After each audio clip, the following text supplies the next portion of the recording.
right, we're back and ready to go. Here, TV table match between two locals, Jesse Johnson, Robert Niemeyer.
All right, ladies and gentlemen, we're back here.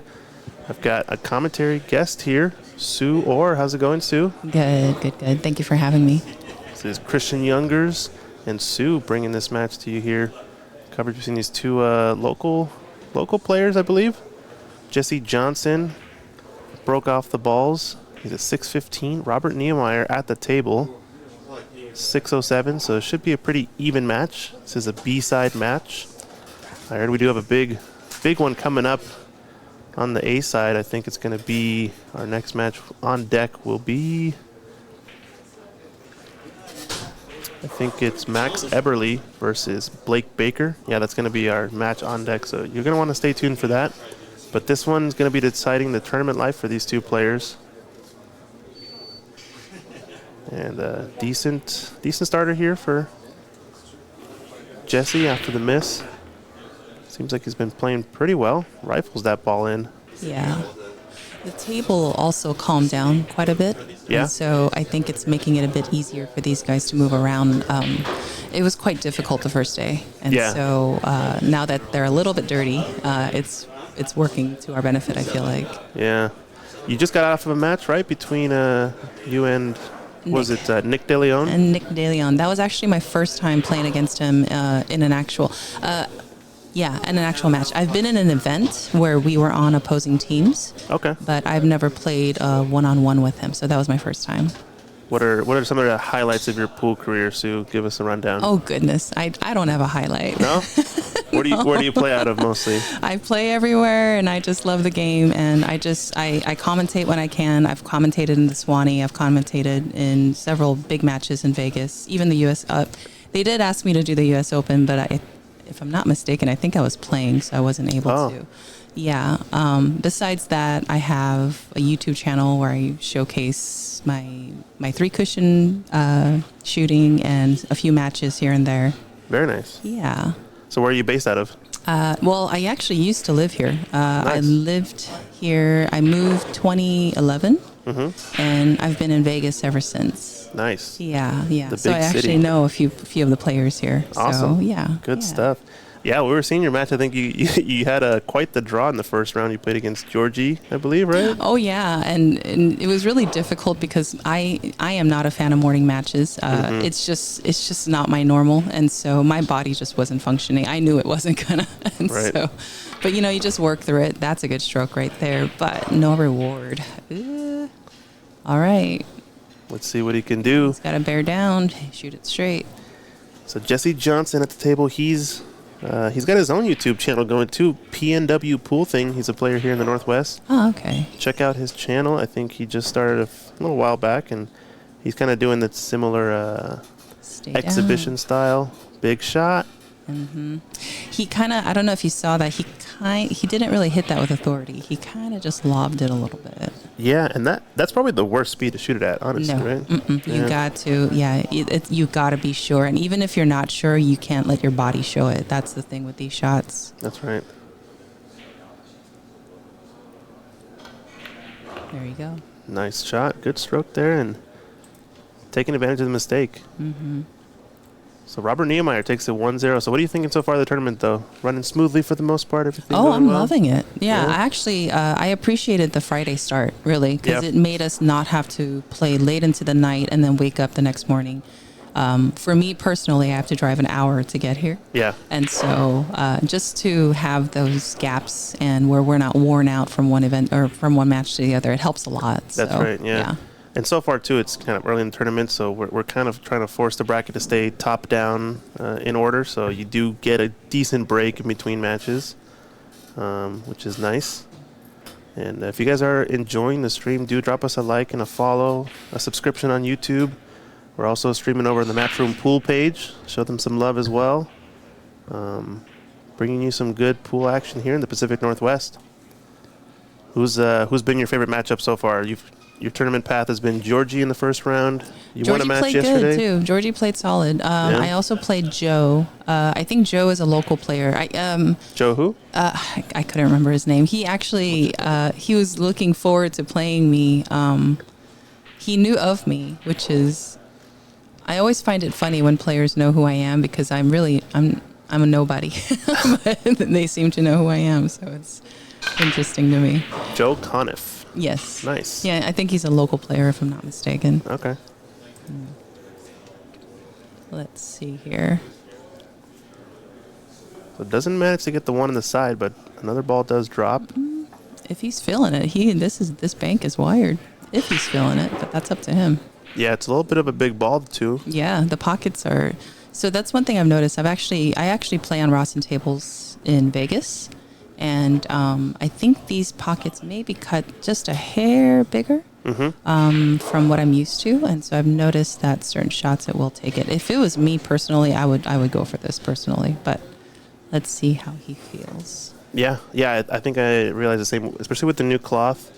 They kind of just tend to accept the ball when you're at that pocket speed really nicely. But exactly. The moment you amp it up, for some reason, it's not the first cushion you hit, it's the face of the opening. Yes. When you hit that a bit too hard, it likes to rattle. Yeah, it just rattles. Loves to rattle. Yeah, that sound makes you sick, doesn't it? Look Yeah. at that. Oh, he cut it a little wide, but it's all right.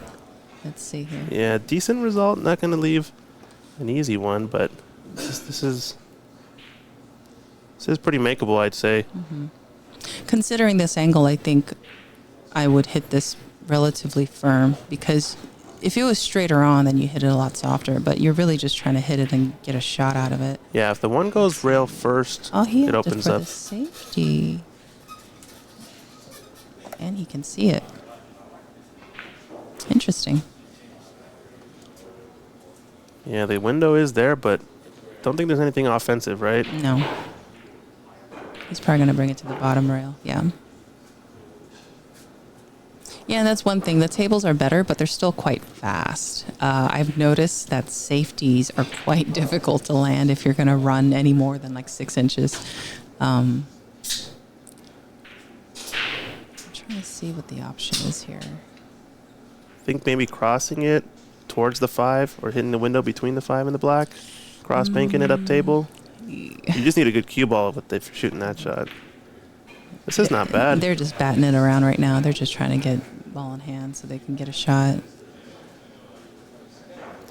that's kind of what it becomes a little bit too, especially when you're down in a match. Yeah. It's not about the hero shot to, bring you back, etc. It's about playing as efficient as you can, forcing a mistake, almost giving up a decent opening just to slow your opponent down and make them shoot out of a safety and kick and sort of change their mentality. But these players looks like they're kind of doing it from the start. And birdie.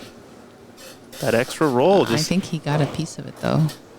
Yeah, just opened it up. Oh, that was pretty. He killed it right on the bottom. That was nice. Think he can stiff this bank here into the right middle pocket? I don't see it. No? I see a double kiss. I think it might be close, but based on how they're playing so far, I think another safety is in store. Yeah. Yeah, it all comes down to decision making, and that's something I'm learning as I'm getting further and further in my game, and especially when you get to higher level pool like that, those decisions is really what determines winning and losing. It really is. Yeah.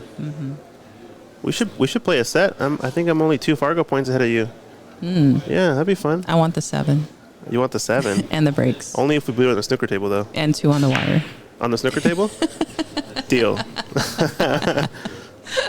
I play decent snooker. I also play believe 3 you. cushion. Okay. But you got to play here on the star tables. That's the rules.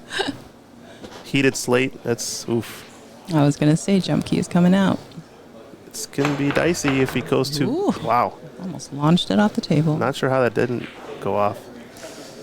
And this is gonna be still pretty tricky. They're gonna be batting around this 1 ball for a while. Might be the theme of this match, I feel. At least until somebody gets a decent shot at it.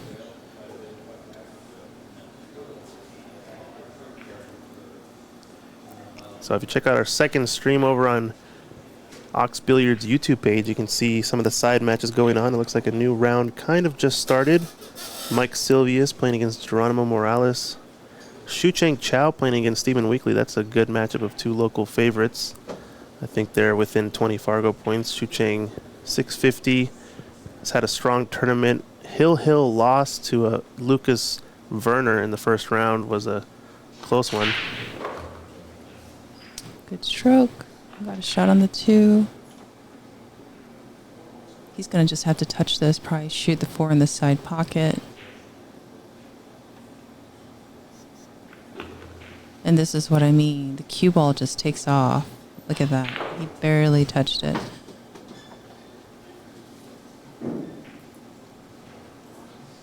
If he's feeling good about it, come 2 rails for the 5. And he overcut it. So this is a B-side match. Obviously, as the tournament goes on, these sort of more evenly matched setups are going to happen. We got a couple of good ones on the A side, though, today that are going to be pretty spicy, in my opinion. Spicy. I like that. That's spicy. one of my go-tos. My apologies. I was going to say, if he gets on this 5 ball good, there should be a run out here. Yeah, he's got an angle going Yeah, he got a good angle. into the rail towards the 6. And you don't have to work that hard. Not on this table. Just like that. A little short, but not bad. 7's hanging in the pocket. Just spare down and make it. So Vegas area. So were you there for all the U.S. Opens that happened? U.S. Open 8-ball, U.S. Open Yeah. Yeah. 1 pocket, all that stuff. Is that where you're going to commentate Yeah, for? I actually played U.S. Open 10 ball. That's what I nice. played. Yeah. Okay. And I actually just came from the Texas Open as well, too. Oh, very cool. Yeah. So you've been all over the place.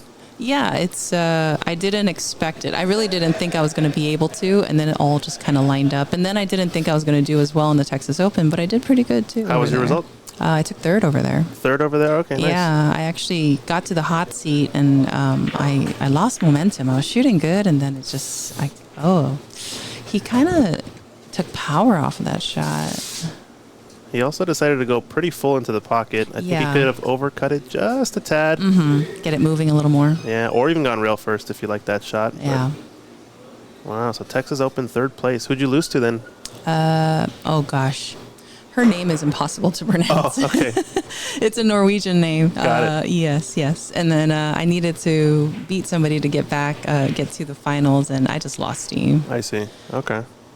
Well, that was a pretty good tournament. I did enjoy the live stream. I think it was Post Up that was running that stream, right? Yes, I believe so. Yeah. Oh, it was fun. It was, oh man, the energy in that room was amazing. It was my first time playing it, and now that I've done it, I plan on playing it every year if I can make it. Yeah. So. And Griff's historic pool hall, right? Obviously. Texas Open. Skinny Bob's. Skinny Bob's, that's Skinny right. Bob's and That's Round also a Rock. historic pool hall. Yes, I've noticed that. Very well ran place too. Tables are fantastic. I have no complaints.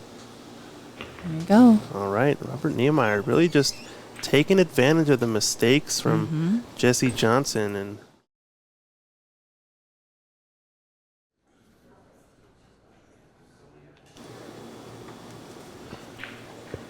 There's a good shot of the rack there. And going into the third rack. And I just wanted to respond. I just saw a couple things on the chat. Stacy Medina, thank you so much. I wish I could have shown you guys a better match, but I struggled with the equipment quite a bit. And, the field here is quite tough as well, too. And I knew that coming into it. So either way, I'm really happy I played and I made it. So thank you, Stacy. Yeah, this is our first big event here at Oxford, the pool scene, match from a ranking event. Hopefully we're doing a decent job of showing you guys the action and bringing you some good pool clashes between Northwest players and a lot of pros. And Jesse Johnson seems to have had the initiative offensively in most of these racks. Just coming up short on some of the mistakes. Good stroke on that one ball. I was just thinking he's got to put a little bit of stank on it, and he did. Oh, excuse me. Yeah. So Texas Open is streamed by My Pool Action TV. And, yes. That's right. So then, oops. Post up, they were doing the U.S. Opens over at Griff's. Gotcha. That's what I remember. Oh, okay. Yep.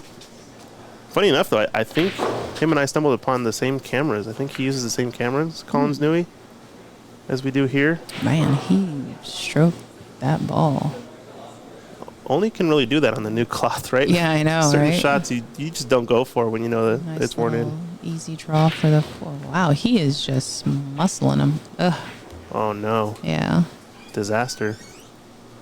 That's one thing that, I left Washington many moons ago, and just being in Vegas, it's just been a whole other experience because a lot of these huge events happen in Vegas. And so to be able to just be there, like up front and center, and just experience everything and meet a lot of these guys, it's just been really cool, to be honest. Yeah, the pool world is a lot more accessible than you might think compared to like other pro sports, Oh, yeah.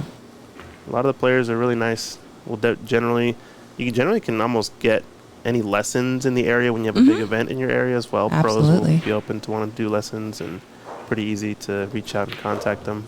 See, right there. Uh-oh. He got there, Yeah. but it is a little wonky. Nice medium, 2 rail for the 8 ball. Maybe even 1, depends on how he wants to play it. Yeah. See, he's coming a bit short. He's understroking just a hair, but it looks like, he's making the balls. That's what matters. Yeah, I wonder how much of it is just his style, or if it's a bit of a timidness knowing how fast the tables play. Yes. That one He's there. doing all right. He shot it thick into the pocket, too, and ends up perfect. So He's doing all right, yeah. It's got the cue ball's got a lot of momentum. It's not as bad today. Yesterday, oh my. Yeah. I was struggling. Yeah. And it's fairly dry down here, too, so I think that also plays in the same favor of, Yes. really quick conditions. And we're ready to go here, so they're getting to it, these two. I think, like we said, Jesse Johnson, he's got his own channel, PNW Pool thing. We might get him in the booth later today. We'll see. I'm going to check it out. Never heard of it. I've heard his name, though. It sounds familiar to me. Yeah, he's doing the style of, exhibition matches over in his home in a little studio. Interesting. Setup and just showcasing, random local players that kind of match up well together. There's like a handful of, streams in the area. I feel like they do that. Chalkbox is one of them. I think FNL is another. I always appreciate people who do these kind of things, because even I myself, I know how much time and energy it takes to do them. And so, and a lot of times it's a passion project. You know what I mean? You're not getting paid millions of dollars to do it. Of course. And so it's really truly for the love of the game. Yeah, I had a feeling he kind of overshot that. It's happened to all of us. Yeah, that kind of safety is almost like you have to roll it in, even like roll it up to the 2 instead of, yeah. Or do one of those like stun stop shots. So after it rolls forward after it stops. That's another option too. The stun run through. Yeah. As they say in Snooker. Stun run through. Yeah. Oh, there you go. I think it leaked out. I can't. Nope, he's good. So it seems like the 1 rail kick is not natural. He's going to have to put quite a bit, actually, a bit of right and maybe even a bit of draw. Let me see here. He could jump, which he's going from the high rail. Oh, low percentage. Let's see how he hits it. Low percentage. gotten a good result. Yeah, I think generally don't try to kick that way. Yeah. It's a lot of real estate. Yeah. You really only see that when the ball's kind of near the pocket, as you might roll it in or pocket it. Yeah, Right. That's when the risk is kind of worth it, huh? Yeah, I play 3-cushion, and Koreans have a name for that. They call it an island in the middle of the ocean. Yes, yeah, exactly. It is, yeah. It's like a smaller ball, or was another word to say. Much smaller, right? yeah. When it's out in the middle. Yeah. Especially when, like right in this case, the one being close to the 9 maybe also makes it a tougher ball to hit, just for some reason. Mm-hmm. That extra ball in the way. Been seeing some good kicking, though, on this table. I don't know if you watched the match yesterday. I think it was Sam... Good stroke. Yeah, he's on the 2. He's nice. Yeah. What was the match? Oh, man, I'm trying to think. Woody Nielsen versus Sam Henderson. And I think Woody was breaking and miscued on the break. And since it is a 3-foul situation, you know, the advantage it goes to your opponent, so they're going to thin off the edge of the pack off the 1 and put you in a 3-foul situation. Right. Ended up happening twice in the match.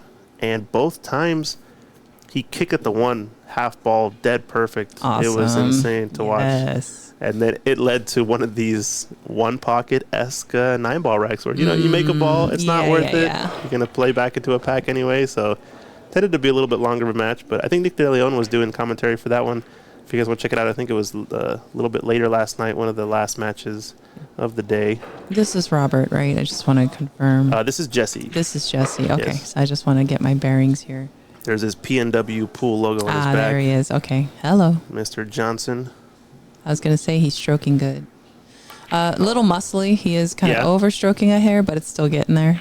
And to get to the stage of the tournament, too, he's got to be doing a little bit something right. Mm-hmm. This is a B-side match, but we've already are now on to day 2.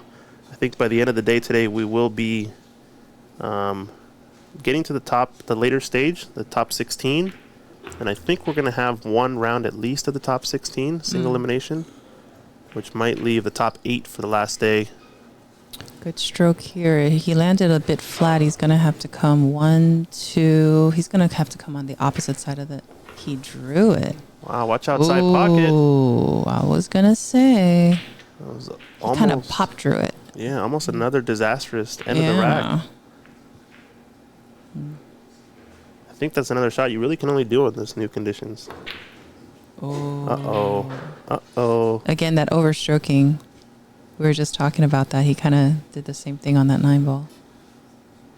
And with these conditions, that's something you actually don't really need, and it kind of plays against you a little bit. Right. It's probably very used to playing on a little bit. He could have taken a little bit more time on that ball. I felt like he kind of shot that fast. Oh, boy. Oh, yeah, someone's saying in the chat, Woody ended up 3-fouling Sam in one of those racks, kind of flipping the tables on him with a couple of good kicks. All right, Jess, you got the 9-ball here. Nice and easy. Knock this one in. There That's you go. the stroke he didn't muscle that one. Very nice. Well, good stuff. 3-1. I'm going to give a shout out to our sponsors for this event. Thanks to Matchroom for bringing us this World 9-Ball Tour stop. And Table Fitters out of Idaho, Zach, doing good work, installing the cloth and redoing these tables for us here. Putting on this Andy Billiard Premier cloth, sponsoring this event and others. Sandro Menzel, he's a great photographer here for pool players in the Northwest area. Go check out his Facebook page. He's got plenty of BCA tournaments, a lot of tournaments here at Ox. Some of the pros that we've had here on the snooker side and on the pool side. Does a really good job and kind of snipes pictures when you're not noticing. And then of course Lippmann lights. Lighting up all of our tables here. Every table we have here lit by a Lippmann light. Such a nice setup. The diffuser works really well, doesn't strain the eyes, and provides plenty of light. Even the snooker tables, we've actually combined 2 7-foot pool table lights from Lippmann Lights and put them together to make one for the 12x6 snooker table. So it works out pretty well. Yeah, they're very nice. Oh, and Clint, just to respond to your comment, you're right. I mean, the tables were quite fast. I mean, it's kind of understood. Anytime you recover them, it's going to be fast. For me personally, I think the fastest, most uncomfortable tables for me to play on since I've been playing was the Predator tables. It was a learning experience. I got through 2 matches, and I finally got to a round where I played Wei Tzu Chen. And I watched her, and I noticed that she wasn't stroking anything. She was kind of just touching the balls. Oh. And so I started emulating her, and I noticed that the balls were going down easy. So these guys play on it so regularly that they understand. Yeah. I, on the other hand, had quite a bit of struggle. I did get a few games against her, but it was a big learning experience just watching her as well, too. So. Right. You notice that, I think, with the players here, too. Tyler and Oscar, they're hitting the ball so smooth and so easy, and it's all about just the stroke. It's not about you let the ball do the work. You let the ball do the work, and you can in the room it's a different story because you see it online all the time. It doesn't do its justice because when you see it in person and you really hear the sound the tip makes against the ball, you actually see how slow they're actually hitting it, but how quickly the object ball feels like it zips to the pocket. Takes off. Yeah. Those things, intricacies, you can't really catch on 1080p 60 frames on a screen, but when you see it in person, you really start to see it. And if you just, like you said, start to emulate it, all of a sudden this little magic happens when you're like, wow, I've been doing it wrong this whole time. Yeah, like the tables I normally play on are diamonds. I'm quite comfortable on diamonds, but I have shot on Rosten tables. But I gotta say the Predator ones takes it took a bit of adjusting. I think wow, he killed that good. My favorite part of the Predator ones, I did play on like a couple racks on them. I will say is probably just the fact that the queuing space is all flat across the pockets. That's kind of nice. That's probably the biggest advantage I've seen. I don't have too much to say about how they play. I do remember watching it though on stream. The first iteration they had of those 9-footers was pretty rough to watch.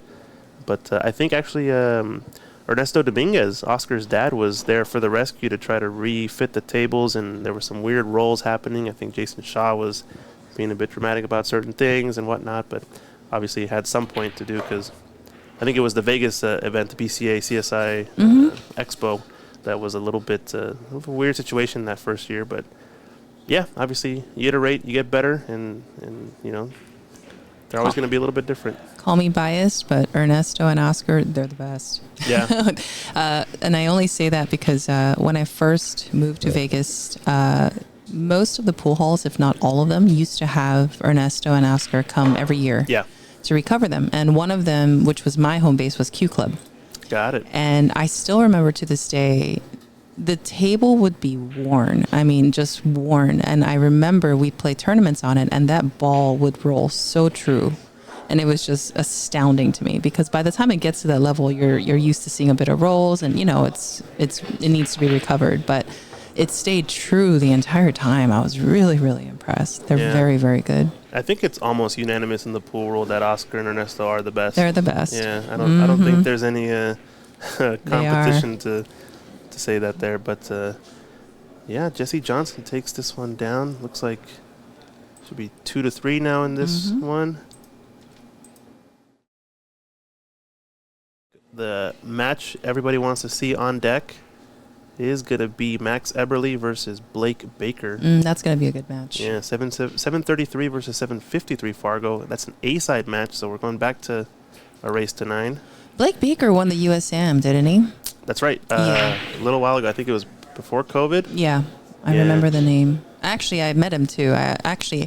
Let me take that back. I did. I commentated one of his matches because he played in the Andy Mercer in Vegas. Yes. And so I actually did meet him. I totally forgot about that. Sorry, Blake. Yeah, I think he's a player out of Ohio, if I'm not mistaken. And then he moved here to the Northwest. He lives in Spokane now. I think has a daughter out there. And, how it goes with all the different things that catch up with us. But still pretty active in the pool community. I think he's playing a lot of the events here in this Barbox tour, I think Ultimate Pool or whatever that tour is that's happening. I think he's playing in those events. And we did have him here at Ox for, I think, our inaugural Libin Lights Northwest Cup. I don't know if you've ever seen that online. It's Oregon versus Washington Moscone style affair. So he played in our event. I did see that, Raw Hanna was commentating with Allison Fisher. That Very was, I cool. think, 2021, I believe. Yeah. Before we had all this stream set up. And Tommy, just to respond to you in the comments, that makes a lot of sense. Ernesto did the tables at Skinny Bob, so it explains why they played so perfectly. Of course. There you go. Thank you, Ernesto. Much appreciated. Yeah. Would you bat at the 9 here? He might. I think the 3 is a little ripe for the safety, so probably not. He's lost his cue ball, though. Yeah, no, he's about to leave a duck here. Yep. All right, potential run out. So got to spin this cue ball a little bit to get to the left rail. And needs an angle on the 3. Just hit it a hair thicker. Just hit it thicker and just get it over. Yeah. I almost like, I think he's I don't close. like, it's all right. I think he's just okay. Yeah, just enough. If he gets on this 4 ball right, it should be out. Oh, there we go. And that was yeah, and he again kind of rushed that a little bit. I don't know if you saw. Yeah. I always analyze little things like that because those are the things that, like, if you watch some of these like top players, you see the discipline in their body and their game and their approach. And so when I see players miss shots, it's like the first thing I look at. This is a close angle. Yeah, but you're totally right. I think it's all kind of like a combination of everything. Mm-hmm. The little twitches and flicks and Yes. whatnot, they sort of just, they don't get you necessarily in trouble on every shot, but it's like a But when the compounding shots effect. matter. And when the shots matter, Yeah. that's when they show themselves. Yes. They did well to avoid He the shot 9. it good. Oh, he's going to have to work for this rack. We did see him do this shot earlier too, though. Just kind of stun one rail across the table and back. He might even run into the 9 here, depending on the angle. Oh, shoot it into the lower left corner? Yeah. Nope, I think he's going to the opposite. I personally don't like these blind corner shots. Yeah. And that's exactly what I do. And most players have a tendency to do that. The blind corner shots, players tend to overcut them. And that's why I usually go for the wider angle because I feel like the pocket's also bigger in that direction. Yeah, the face of the pocket is more open. Although if it's close enough to the rail, you do get that extra added effect of like you can hit the rail on the way in on those blind cuts. But then at that point, it's usually not a blind cut. So yeah, I think you're totally right. It's probably my least favorite shot if I had to pick one. Yeah. I think if you ask any snooker player too, that low black blind cut into the corner, you guys know what I'm talking about, back cutting it kind of thing, that's also deadly dangerous shot. And then what's interesting about the blind cuts as well is your body seems to want to fight you. So you naturally want to turn your wrist even though you don't want it to turn. You know the aim is there, but you naturally tend to turn it, and that's the reason why the shot's overcut 9 times out of 10. And then you overthink it, and you're like, this, I always overcut these. I gotta aim it thick. This doesn't look right, so I'm gonna aim it a little bit, just a tiny bit thinner, and then you go dead overcut it. Yeah, and it's like, come on. A couple of good shots here from Robert, but nice and easy. He's a tough 9-ball left. Nice and easy. So mistakes back and forth. And that's another thing. You cannot miss 9 balls. That's a big one with these events. Who's the young? Just to respond to the comments, Tommy, this is Sue Orr. I requested that I have just a little bit of time in here just to commentate for you guys, and so. Well, you're an expert, it sounds like to me. We'll keep you in here for the rest of the event. What do you mean? I have a flight to catch. I got to get back home. I've been away from home for almost 2 weeks now. All right, fair enough. Well, we're glad to have you here. Yeah. I will be releasing more commentating videos. I've had quite a bit of requests from players. Here we go. Oh, I see.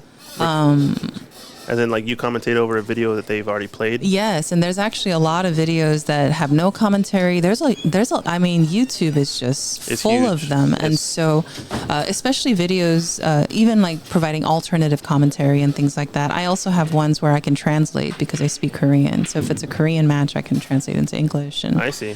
Very cool. Wow, there we go. Jack of all trades then, huh? Nah, I just love pool. Yeah, if you couldn't tell already. I feel you there. A little bit of a fancy innovation that we get to play with. I really enjoy it just because I get to see all the tables. It's unfortunate. Yeah. Would you go for the one railer here? I mean, it's technically on, but it's going to be Can so you see thin. it? It doesn't look like you can see it. I think you can see an edge if I had to guess. No, there's no way. Sorry. You do have to go for the one railer, I think. I think the two railer might be higher percent, but it's not quite there. Efren might say otherwise, but even if you catch the one half ball, you're probably going to separate okay. Beautiful. Hitting a full is the only mistake, and yeah. Yikes.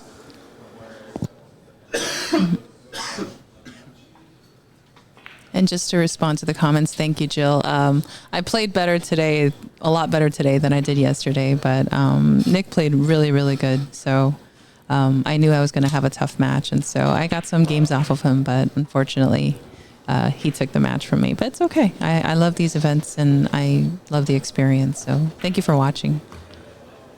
Yeah, and that match is on our second stream. Oh, and there's the speed right there. He took it for granted. Yeah. Yeah, as I was saying, the second live stream over on Ox is going to have all of those matches that we were talking about, tables 1, 2, 4, and 5. If you want to check out, maybe you know someone playing there, some big names are over there as well. This is going to be short for Robert. Wow, that's unfortunate. That was a big opportunity. Everything's wide open. Yeah. Yeah. It's kind of been the theme of this match, though. It's kind of like one person gains the initiative, they've got the opportunity, and then just the wheels fall off at the last minute on just a touchy here and there shot. I'm guilty of it. Of course. Yeah, got to stay a little bit steep on this one. 2 rails to the 5 ball, from the 4 to the 5. Stay steep. There you go. You don't want to be flat. Not too much spin, so it comes off straighter. I can't tell if he's trying to draw or follow. It should be a follow. Yes, just like that. Perfect. Someone's saying I think the streaming table combined with the speed is getting in their head. That might be the case. I know we know that Jesse Johnson runs his own YouTube stream, so he's probably very aware of all the viewers watching at home, but if you don't really play on the stream very often, it obviously can affect you. Angle's good. Yeah, really He's nice. got options. He can take the 8 ball to the side pocket. He can take it to the corner. He's got options here. I think he's probably going to be playing the corner based on how fast he's been shooting most of his shots. Yeah. Don't come short. Nope, he's good. It's not bad. It's good. It's good. Draw to the rail for the 9 ball. It should be fine. Hit it sweet. Little muscle. It's okay. He got there. Really nice. He got there. There's that extra little side off of the rail. And I think this is cheating. He's not dead straight. I don't think this one counts. I was thinking he was going to hold it on the other side, but he ended up bringing it back to where he was. And Jesse Johnson takes that one 4-3.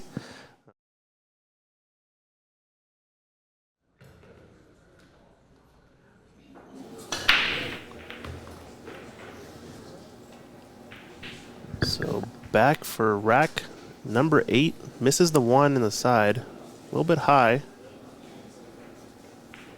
Players are racking their own for this one. 2 balls, funny. Yeah, I mean, there's right at this point. Let me see this angle here. He could try to draw it over to the side pocket, like right above the side pocket, and maybe have a chance at shooting that 2 into the corner. But it's not a pretty shot. Yeah, super close window. Yeah, now he's going under. He wants to go underneath it. Yeah, honestly, he shot that just to be able to see the ball. I don't think there was any maneuvering at this point, considering where the 2 ball was. Right. Yeah. Totally agree. I see a safety coming. This is a touchy one if you're trying to get him behind the green. Just bury him behind the 8. Yeah, the 8 is probably the higher percentage. Oh, nope. Oh, look at this. And like I said, it's touchy because the speed of the table. So when you do any kind of safety where you stroke anything, 9 times out of 10, it's going to leak out. Yeah, for sure. Somebody asking who's running the switching. This one-man show, just running the switching here in the booth. We got a couple of devices to help with the video switching. But yeah, we have one camera kind of flat on the player view, and we'll get the opposite angle set up for the final. So we'll have all the angles coming to you here, which will be pretty cool. But yeah, appreciate the kind words, Doug. 4 balls, going to be a combination on the 6, but he's awfully thin on the red. He might have to go underneath the 4 ball here. Yeah, it's the natural path too. But no luck. Got a little jelly roll. Nope, I think you can see it. You can see it.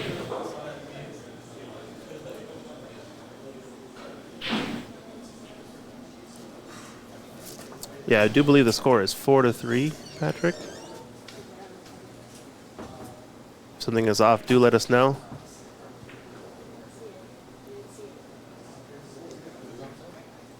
Yeah, I'm pretty sure you can see the whole ball here. Again, good stroke, and I mean, really, you're just shooting for the combo. See, did you see how his cue came off that shot? Yep. Yeah. Those are the things I always watch for. Ah, there you go. There's the jelly roll. Yep, and I think it's a little bit to the tables. I mean, may not be too used to Rassons, but you do notice that the Rasson rail does sit a little bit higher than a Blue Label Diamond. So you can't really level out as much when the ball is on the rail. You have to kind of jack up a little bit just because the cushion is kind of rounded and pointing down a slight bit more. And that does affect you a lot more with the side spin if you have any unwanted side spin. Hit it hard. Ooh. Almost went in the corner, and this 3 is it going to drop? All right, we got action. This is a starter, yeah. 4 up table, you kind of have to. Yes, absolutely. Hit it thick, just a hair touch, get off the rail.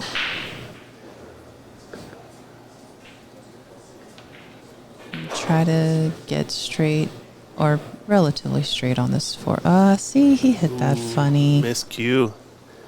He didn't really set up yet. He kind of didn't even set his bridge. It was just kind of... Took it for granted. Fire. Yeah. Oh, man. If I'm kicking this, I'm kicking it hard. 9 ball sitting by. Watch out, cue ball. Yeah. I think he's okay. Yeah. He's got to look at it. It goes, but that's one thing I've learned about kicking into space. If you're kicking into space, you don't hit it soft. No, never. You got to just hope to get the separation and... Correct. And maybe get oftentimes lucky. make it, yeah. Yeah. I do it far too many times on a bar box. You hook me, I'm hitting it hard. It's going somewhere. Yep. And then you're just hoping your cue ball hits it pretty full, so your cue ball just stops, and then everything else happens. Let it happen. All right, opportunity here. Everything's there. Bear down. There we go. Yeah, looking pretty good, Robert Niemeyer, with the last 3 or 4 balls. He's had a couple of good runouts after a miss from Jesse. Really just taking advantage. Again, short. Oh, look at that. Did you see that jumped off? Yeah, the spring off of that rail. It looked like it was going to come short. We'll take a look at that again, but I think it must have been a little bit of the spin. He had some stank on that ball. Yeah. Just catching the rail. There you go. And there's another replay of that shot there. You can just see it off the 3rd rail. It just catches that extra gusto right here and just zips off of it. There, right there. It springs off of it. That's cool. Well, did pretty well. All right, we got rack number 8.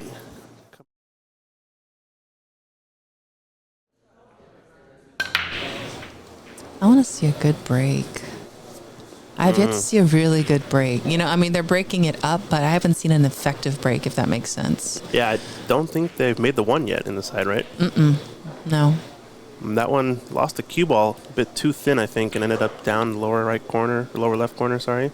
Maybe didn't get enough draw on it.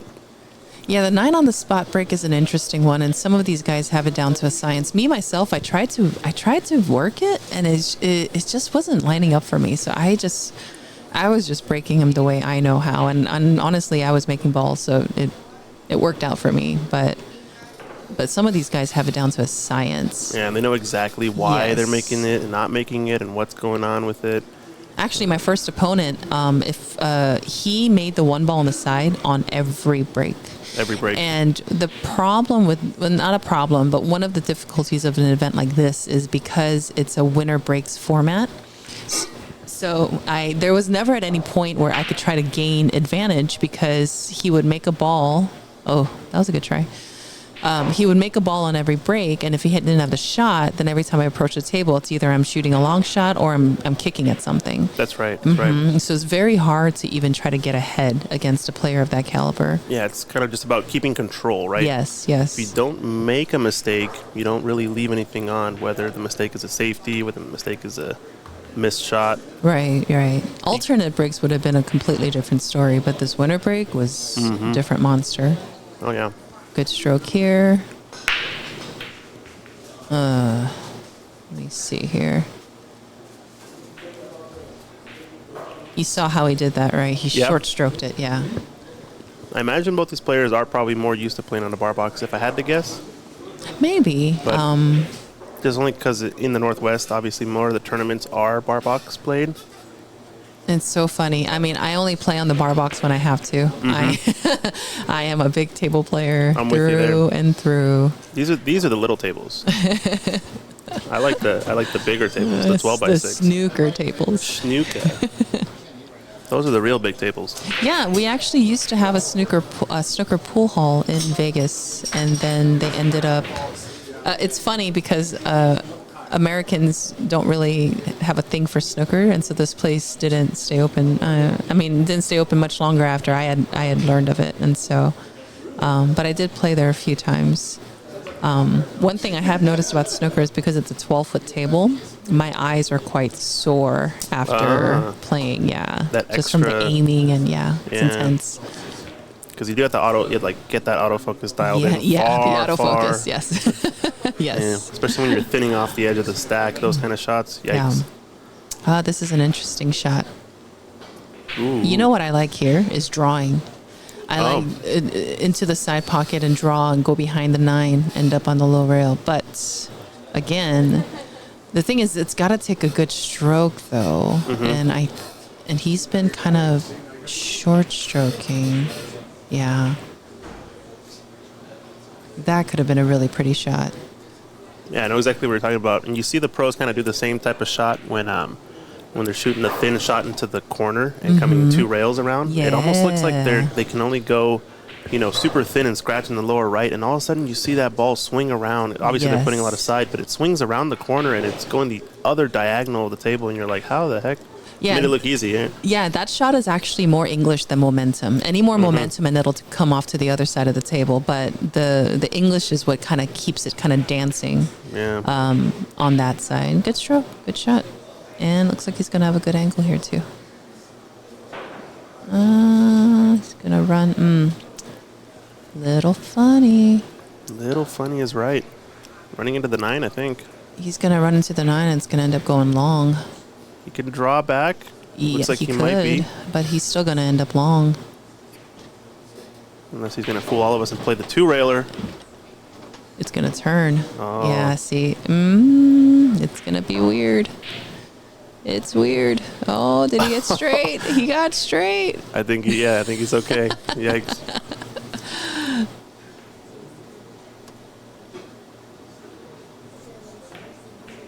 Nope. Switched it there on the strike, but it looked clean to me in terms of how the cue ball reacted at least. Jesse's keeping us on our toes. This shot gets me in trouble too sometimes. Little bit of left hand high English. Always tend to you tend to overcut it. Overcut it, yeah. Just and thinking that's that the it's going to deflect, right? Yeah. Yeah, it's also I'll show you that shot when we get to Vegas. There's actually a certain way to hit that ball and visualize it that makes it a lot easier. I kind of figured that out. Yeah. Because I did the same thing. I used to do the exact same thing. But when you put, let's say low left or just left on it, you are aiming more correct. So I think it's a bit have to do with the top spin and the side kind of making you go. He wiggled. He banked it in. Oof. He banked it in. Anyway, 5-4. 1 away. Deceptive, in my opinion. And well, in something like that, then you would have to adjust. But you're also shooting it unnaturally, so you're adjusting for an unnatural shot. You're throwing the ball, yes, and you're also swerving away from it thin. So I actually find that when I cut those balls, like let's say down the rail, or cutting it, pretty thin, a quarter ball or so, and you're doing maximum spin. Oh, here's a 1 on the side break.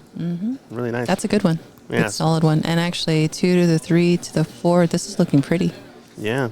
But yeah, like I was saying, full maximum spin, but letting the ball roll.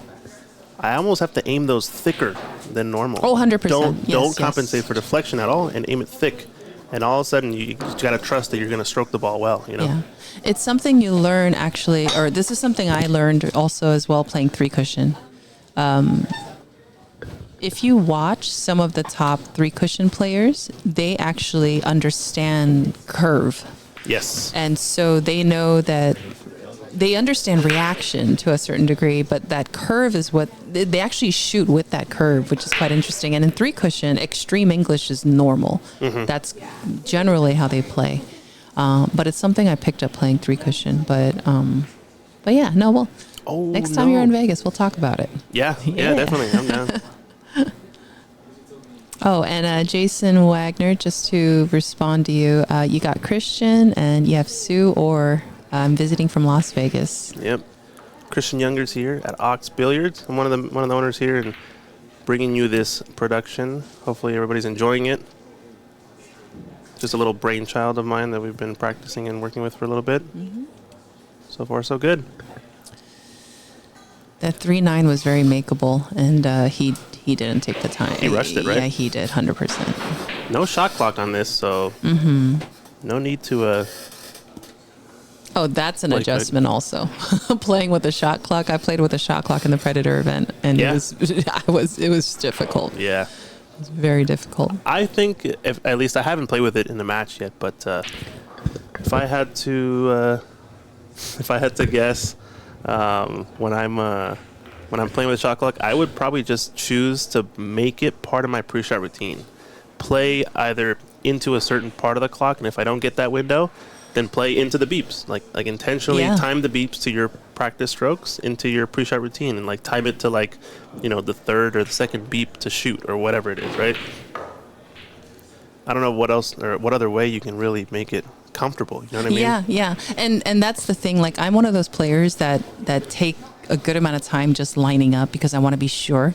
But what I like about the shot clock is it trains another part of your skill set where you just have to see it, get down, and make the ball. And you start removing the inconsistencies and the insecurities out of certain shots. With the shot clock. And that's how you see the pros play, actually. Like, a lot of them, they see, determine, and then they shoot. Boom, they execute. And so even though it's difficult, I kind of like it. Oh, so, interesting. See, and he didn't have to do that. Yeah, just follow it with a high ball, 2 rails, I think, too. He could have followed it. He could have just drawn it, a foot? Yeah. And he came short trying to draw. You know what? Bear down. I mean, you got it there. You got a shot at the 9.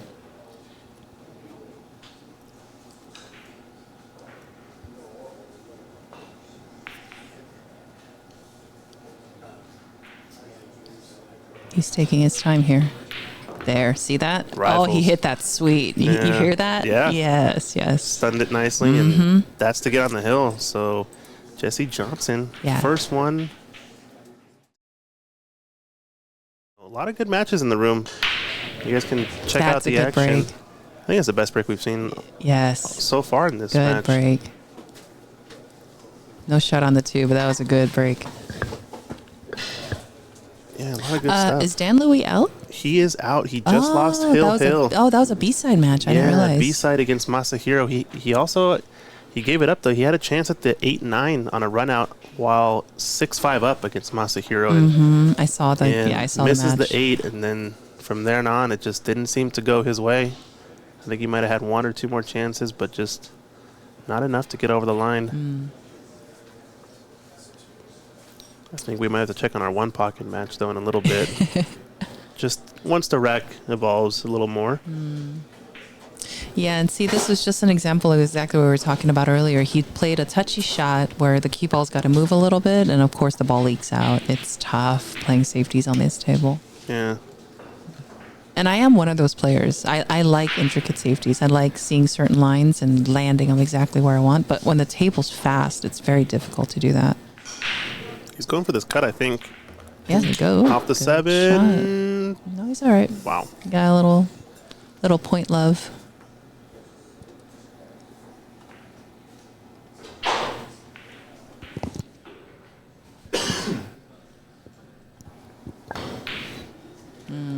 Again, muscled. He muscled it. I'm just scouring the room here, too. It looks like Tyler Steyer in the room. He's obsessed with these snooker tables that we got here, the star tables. He's maybe trying to teach a few things to young Sam Henderson over there. Some people say, oh, it might mess up your stroke if you're shooting different this and that. I don't know. We'll see, but... I disagree. Yeah, I disagree as well. Just get that stroke arm moving. That's the key. So much of Q Sports is so similar. We all like to, talk about how pool is this, snooker is that, three cushion is blank, whatever it is, but so many things just overlap. I really wonder how much of it is just tradition and, rules we put on ourselves, really. I feel like if you have a good, strong foundation of knowledge of this game, I feel like it transfers to other games. I don't want to say easily, but I feel like the transition is much easier. Yeah. Definitely. You'd be surprised, though, just talking to some snooker coaches and pool players, how certain dogmas and beliefs are just so common in that sport, and they're completely different in the other one. And I think really most of it comes down to tradition, because how much more different can the physics be between a cue and a ball hitting another ball and rails and cushions? It's reaction. That's really what you're paying attention to. Reaction, understanding reaction. Yeah. That's really all it comes down to. So anyway, philosophy aside, Robert Niemeyer is in a must-win here at the table. I was going to say 3 rails. He looks decent. It's a little short. Table helped him a little bit. The ball's much makeable. It couldn't have been if he had there. He's coming around the 9 now as a result. Is he going to jump? There we go. Good shot. Good line. Yeah, really good. Well, it doesn't really count because he's also not dead straight in. He's a little bit off, so no rack. How dare he not be straight in? I know. That's just a joke me and my friends always make. But, rack number 12 coming up. We'll give you a view of our sponsors, and we'll be right back.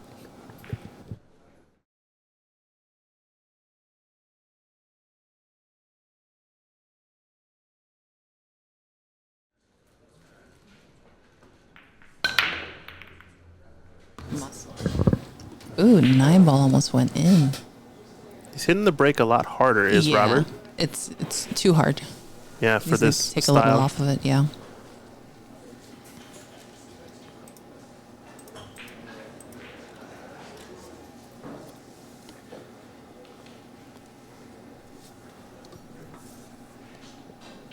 Technically cuttable, this one, but no reward is on, I don't think. Can he? He can see it. He can see an edge, I think. I mean, if his middle name is Eagle Eye, then yeah. But what are you buying with this cut? I don't know if you're getting much. So a push out here. He just brought it closer. Now I would try for it. Let's see. He brought it a little closer. Okay. Honestly, I think the better shot would be to hit it with speed and hit it thicker and get it underneath the 8 ball and leave the cue ball on the other side would be the better shot. Okay. The smarter shot, but looks like he got a bit of it. Yeah, he got a bit of it. It's not a bad result. It's got a bit of insurance with the 3-6 since the 3 doesn't pass, I don't think. So there is to the corner, yeah. To the left corner, think it goes, no. Maybe. It's close. Yeah. I guess I should just defer to it does go, and it doesn't look like it goes from this view. Cameras can be deceiving, obviously, and I've learned my lesson now over the past couple of years, and just defer to he can see it. It goes, because more often than not, I'm usually wrong when I do the opposite. Bird's eye helps. Yeah. So he's going for this, I think. He should. Good. Yeah, that was a nice, good, clean stroke. Now we're getting this scenario here with these strange 3-ball combination. Does the 9 actually play in the side 2 and like drop in behind the 5? I think it might be too tough. Or is he banking this? I think he can catch the edge of it. Oh, Yeah, catch the edge of the oh, 4, wow. 5. That I thought he hit that pretty good. Yeah, that got as close as you can be without making it, I think. Wow, I'm surprised. Wow, he really hit that good.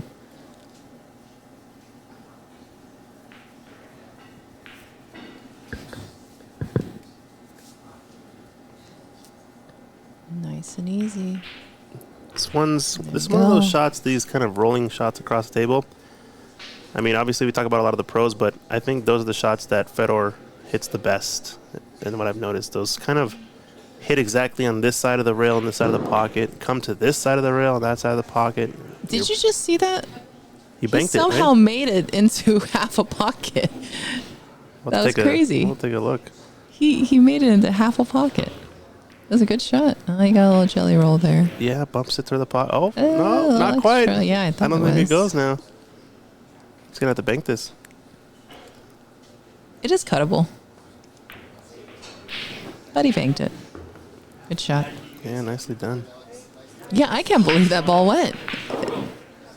The 5-ball was covering half the pocket, and he banked it clean. Yeah. We'll take a look real quick, too, here. Here's the shot we're talking about. He banks this, and it's a little bit hard to tell where he's standing, but... Look at how small that pocket is. Wow, and he didn't even touch it. Oh, no, we missed it, but he took a shot here in the 7 and missed. Oh, wow. Ouch, this is going to be painful because Jesse's on the hill. Here we go. Oh, brutal. Everything's lined up. We video switcher cursed him, I guess, on that one. Nah, no such thing as commentary curse. I don't care what anybody has to say. No. It doesn't matter however which way he gets to this 8-ball. He's going to have a shot on that 9. And it's not a good spot to be in. Oh, unless you overhit it. I think yesterday that would have gone too far. Yeah, I agree. He got it there.